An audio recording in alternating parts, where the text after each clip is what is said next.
तो चलिए सिलसिले को आगे बढ़ाते हैं और हमारे साथ बीजेपी के पूर्व विधायक अभिनेश महर्षि जी भी मौजूद हैं। मैं चाहूंगी कि सर पोडियम पर आए, तालियों से स्वागत सभी उनका करते रहे।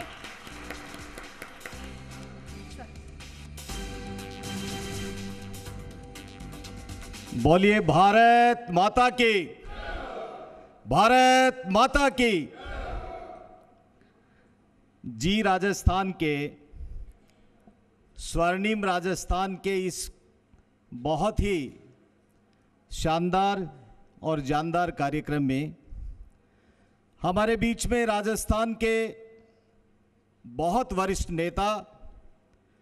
जिनके सानिध्य में राजस्थान की विधानसभा में मैंने बहुत अनुभव लेते हुए कार्य किया, जिनके निर्देशन में हमने तत्कालीन सरकार के सामने विपक्ष की भूमिका निभाने में जो तीखे और धारदार इनके द्वारा अचूक जो हमें कारगर ऐसे पाठ पढ़ाए गए, जिनके आधार पर हम लोगों ने विधानसभा के अंदर अपनी प्रस्तुतियां दी, ऐसे हमारे चूरू जिले की नहीं बल्कि राजस्थान की शान आदरणीय राजेंद्र राठौड़ साहब हमारे बीच में, जिनका अभी आप लोगों ने उद्बोधन सुना, बहुत ही जुझारू और जन जन के लाडले चूरू के विधायक आदरणीय हरलाल सारण साहब जी, राजस्थान के चैनल हेड, मेरे अजीज मित्र, जिनसे मेरा बहुत लंबे समय से मित्रता भी है और पत्रकारिता में इनकी लेखनी को भी देखा और उसके बाद में इनकी वाणी को भी देखने और सुनने का मौका मिला। आदरणीय मनीष जी हमारे बीच में, मेरे सामने बहुत वरिष्ठ नेता बैठे हुए हैं, आदरणीय अर्जुन सिंह जी फ्रांसा, अखिलेश चतुर्वेदी जी, हमारे राजकरण जी चौधरी साहब, संतोष तालनिया जी, सभी सम्मानित हमारे जो महंत साहब बैठे हैं, हमारे भागीर सिंह जी बैठे हैं और जिनके बारे में मैं हमेशा इनको कुछ न कुछ कहता रहता हूँ, हमारे तारानगर से चंद्राराम जी, सभी सम्मानित अतिथियों, सबसे पहले तो मैं आप सब लोगों का जी न्यूज़, जी राजस्थान के सभी का मैं धन्यवाद देता हूं और विशेष रूप से मैं नवरत्न जी प्रजापत साहब का और मनीष जी का बहुत बहुत धन्यवाद देता हूं, जिन्होंने ये कार्यक्रम करने के लिए रतनगढ़ की इस पावन धरती को, भाई जी हनुमान प्रसाद जी पोदार की इस धरती को चुनने के लिए मैं आप सब लोगों को बहुत बहुत धन्यवाद देता हूं।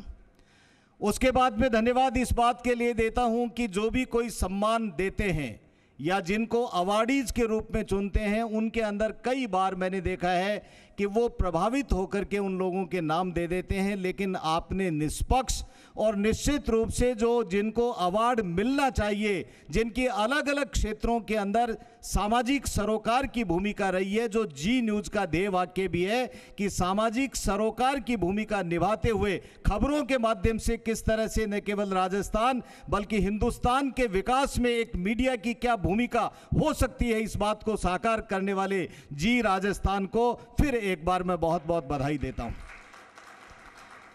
मैं धन्यवाद देना चाहता हूं, ये न केवल रतनगढ़ बल्कि चूरू के बारे में आपने बहुत कुछ बनाया। इस मुबारक मौके के ऊपर देश की सीमाओं को सुरक्षा की दृष्टि से महफूज रखने वाले जनरल सगत सिंह जी का नाम आपने सुना होगा मनीष जी। जनरल सगत सिंह जी भी मेरी इस पावन धरती रतनगढ़ के गांव कुसुमदेसर के रहने वाले सगत सिंह जी थे, जिन्होंने समय के ऊपर अपना फर्ज निभाते हुए जो एक सेना के नौजवान की, एक सेना के सैनिक की जो भूमिका होनी चाहिए, उस भूमिका को न केवल बखूबी निभाया बल्कि इस देश को सुरक्षित रखने के लिए अपना सब कुछ न्योछावर करने की ठान करके कार्य किया। इसीलिए मैं जी न्यूज़ को बहुत बहुत फिर एक बार धन्यवाद और बधाई देना चाहता हूं। मुझे बताया गया नवरत्न जी के द्वारा कि एक कार्यक्रम होगा। राजेंद्र राठौड़ साहब जब यहां पर आए तो मुझे पूछा कि क्या कार्यक्रम है। मुझे मालूम नहीं था कि क्या कार्यक्रम है। मैंने कहा कि कोई स्वर्णिम राजस्थान नाम दिया गया है, मतलब ये राजस्थान स्वर्णिम बने और ये देश सोने की चिड़िया कहलाता था, तो मैंने उसको जोड़ दिया कि ये राजस्थान स्वर्णिम बनेगा, तब जाकर के ये भारत देश सोने की चिड़िया फिर से बनेगा। और उसके लिए देश के यशस्वी प्रधानमंत्री जी ने जो सपना देखा है 2047 के अंदर कि हमारा देश विकसित भारत बने और दुनिया के अंदर ये एक नंबर का हमारा देश बने। आर्थिक रूप से हम अभी चौथे स्थान पर हैं, हम तीसरे और दूसरे स्थान से होते हुए एक नंबर के ऊपर जब हम बनेंगे तब जाकर के ये हमारा देश सोने की चिड़िया कहलाएगा। और उसका रास्ता कहां से जाता है? उसका रास्ता राजस्थान से होकर के जाता है, जहां पर हम सब लोगों ने जो कल्पना की उस कल्पना को साकार करने का काम जी राजस्थान कर रहा है, जिन्होंने स्वर्णिम राजस्थान की कल्पना की है। स्वर्णिम राजस्थान कैसे बनेगा? जब हमारे यहाँ पर उद्योग धंधे लगेंगे, जब हमारे यहाँ पर कानून व्यवस्था एकदम ऐसी चाक चौबंद होगी जिसके अंदर हर व्यक्ति सुरक्षित महसूस करेगा। और जब व्यक्ति सुरक्षित महसूस करेगा, जब उसका स्वास्थ्य एकदम अच्छा रहेगा, तो उसका मन और मस्तिष्क अच्छा रहेगा। जब मन और मस्तिष्क अच्छा रहेगा तो वो काम चौगुनी प्रगति के साथ में करेगा, और जब वो 4 गुनी प्रगति के साथ में काम करेगा तो राजस्थान भी स्वर्णिम बनेगा और ये भारत देश भी विकसित भारत बनेगा। इसी कल्पना को करने के लिए फिर एक बार जी राजस्थान का मैं बहुत बहुत धन्यवाद देता हूं, आपको बहुत बहुत बधाई देता हूं। मैं बधाई देना चाहता हूं हमारे जहां जिस प्रतिष्ठान के अंदर हम बैठ करके यहाँ पर बात कर रहे हैं, ये हमारा रतन महल, ये रतनगढ़ के नाम पर रतन महल है। हमारे भाई दिलीप जी, जिनका मैं बहुत धन्यवाद देना चाहता हूं, हमने कहा कि दिलीप जी राजस्थान का कार्यक्रम यहाँ पर होगा, उन्होंने सहर्ष कहा कि मेरा अहोभाग्य होगा। ऐसे लोग हमारे रतनगढ़ के अंदर है जिन लोगों ने इस शेखावाटी के अंदर राजेंद्र राठौड़ साहब को तो बताने की जरूरत नहीं है। मनीष जी, आपको निवेदन करना चाहता हूं कि ये जो जी राजस्थान के हमारे जो आपके हेड हैं या जो आपके सब कुछ करता धरता है सुभाष चंद्रा साहब, वो इस शेखावाटी की धरती से निकले हुए हैं और वो हर वर्ष फतेहपुर के अंदर गोयनका सती दादी मंदिर के अंदर आकर आते हैं। ये उनका मंदिर है और वो यहीं से निकल करके पूरे देश के अंदर जिस तरह से उद्योग धंधों को स्थापित करके इस राजस्थान का, इस शेखावाटी का नाम रोशन करने का काम किया, ऐसी धरती पर मैं आपका यहाँ रतनगढ़ का प्रतिनिधि होने के नाते पूरे जी राजस्थान का स्वागत और अभिनंदन करता हूँ, बारंबार स्वागत और अभिनंदन करता हूँ। और स्वागत और अभिनंदन के अंदर तालियां इतनी जोरदार होनी चाहिए कि सुभाष चंद्रा साहब के पास में भी इन तालियों की गड़गड़ाहट चली जाए। मैं फिर एक बार सब लोगों का हृदय से धन्यवाद देता हूं, उन सभी स्पॉन्सर्स को बहुत बहुत बधाई देता हूं जिन्होंने इतना शानदार कार्यक्रम करने के लिए पहल की और आगे बढ़ करके, मुझे याद है नवरत्न जी ने किसी व्यक्ति को एक बार से दोबारा नहीं कहा होगा, सब लोगों ने कहा कि यह हमारे लिए अहोभाग्य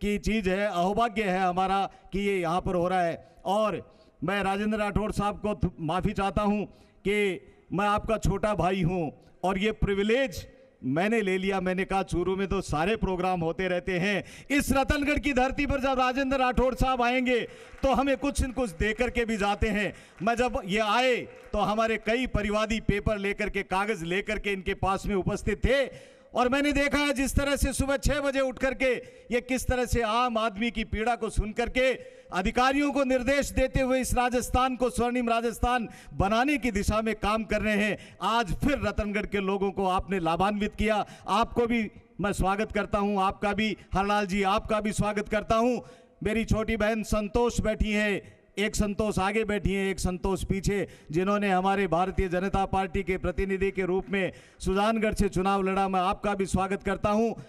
आपके नोएडा से आए हुए, आपके जयपुर से आए हुए तमाम लोगों का मैं और नवरत्न प्रजापत आपके प्रतिनिधि वो हैं और आपका ही प्रतिनिधि मैं यहाँ पर आपका स्वागत और अभिनंदन करता हूँ। फिर बहुत बहुत धन्यवाद। अपार संभावनाएं हैं, उद्योग धंधे हमारे यहाँ पर हैं, रीको के अंदर हमारे यहाँ पर जो काम होता है। और अभी अभी आपने जिनको एक सम्मानित किया, मैं सम्मान लेने वाले सभी लोगों का भी हृदय से धन्यवाद देता हूं कि जिन्होंने अनूठी कलाओं के माध्यम से और एक छोटे से काम करके भी जिस तरह से जी राजस्थान बहुत बड़ा बैनर है ये आपको सम्मानित कर रहा है, ये गौरवान्वित होने का विषय है। मैं फिर एक बार बहुत बहुत बधाई देते हुए देता हूं मेरी वाणी को विराम। जय जय श्री राम।